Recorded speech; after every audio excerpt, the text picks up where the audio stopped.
covering Northern California. You're watching Action News Now, coverage you can count on. Rescue teams saved an injured hiker in Butte County. We show you the life-saving response caught on camera. Plus, gas prices are high, but is it enough to keep people home for the holiday weekend? Action News Now reporter Sade Pullen brings us a live report. And happening tonight, Sherry Papini speaks out about the kidnapping she pleaded guilty to faking.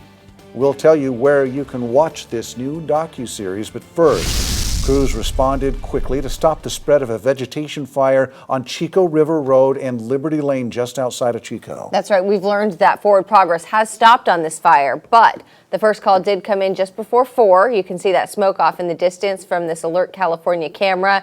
And CAL FIRE told us that their crews arrived to find a 50 by 50 foot spot fire there. 2 engines responded and stopped the spread. The cause is under investigation. Breaking news, one person was hospitalized after a rollover crash on southbound Interstate 5 near Willows. The crash happened just north of County Road 48 overpass around 3:30 this afternoon.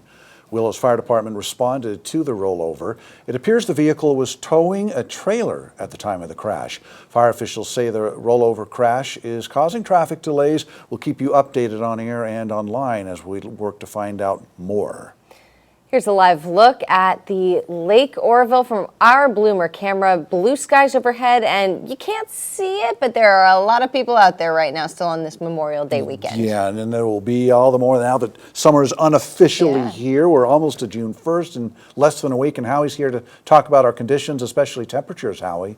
I think everyone's having a wonderful time out there, maybe even wishing it was a little bit on the warmer side. We're within a few degrees of 80 and below average today. Probably going to be our coolest or even coldest day of the week, as we are really going to see temperatures on the rise throughout the week. Here's a look at our winds. Winds on that lighter side. Relative humidities not dangerously low, but for the most part on the lower side. But these will go down as the temperatures heat up. We'll take a quick look at fire danger for tomorrow. So here's a look at our temperatures. Remember, we're 79, 80, 81, 82. By tomorrow, we're pushing 92 to 95, 96 degrees or so. Winds pick up a little bit, and as I mentioned, these humidity levels will go down just a little bit, but still, there's enough moisture out there. Our fire danger will stay on the low side, but we're really going to dry off and heat up. And I'm talking the fuels,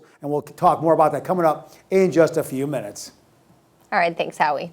Well, multiple Memorial Day services took place throughout our area today, including at the Northern California Veterans Cemetery in Igo. Action News Now reporter Blake Mayfield was out there in Igo for the tribute.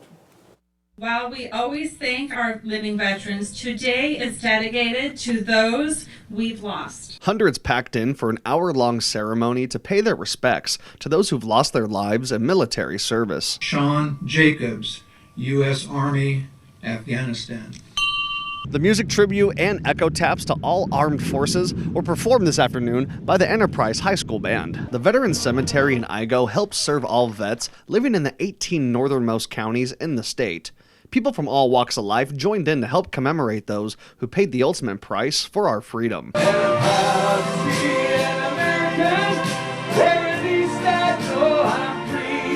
Reporting in Igo, I'm Blake Mayfield, Action News Now. The nearest veterans cemetery to Igo is the Yurok Veterans Cemetery located in Humboldt County. The ceremony at the Chico Cemetery this morning included a 21-gun salute, a World War II plane flyover, presentation of colors, to the laying of wreaths as well.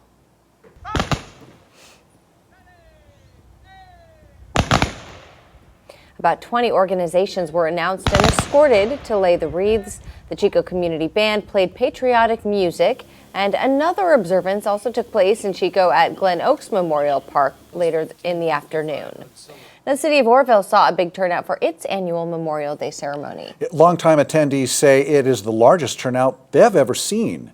Now, the ceremony featured a 21-gun salute. There were flowers, speeches, songs, and prayers.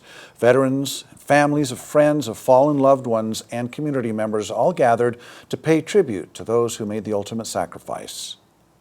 We go about our day-to-day activities, it's important at least once a year, probably should do it more often, but certainly once a year to take a step back and say thank you to all of the service people that have died to allow us to get together today.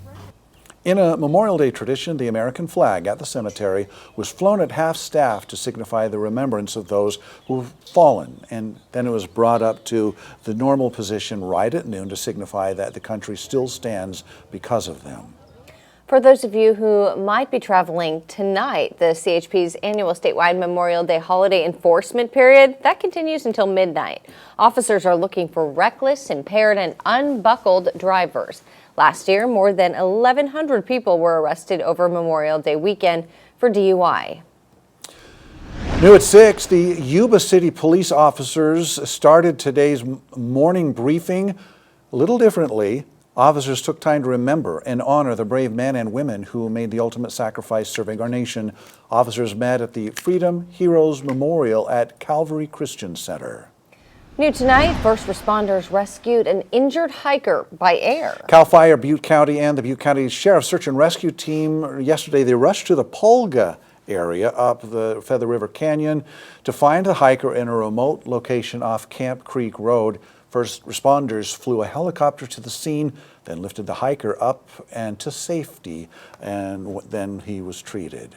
The Spring Hill Trail on Mount Shasta is temporarily closed to the public as crews clean up after last week's spring fire. It started on May 19th and burned 12 acres. Officials ask that you avoid hiking or entering the trail for your safety and the safety of crews working there. I'd ask the judge can we get some guidance on how we can mitigate this by getting them out of our waterways and real concerning areas in our city. Yeah. And unfortunately, he goes, you're not going to like this answer, but you can't do anything. What is that? How does that feel to you? Oh, it's terrifying. That's Chico Fire Chief Steve Standridge on how homeless camps elevate wildfire risk. We have more highlights from this week's Straight from the Source podcast coming up. Plus, did high gas prices hinder the holiday travel rush? We'll hear from local travelers when we come back.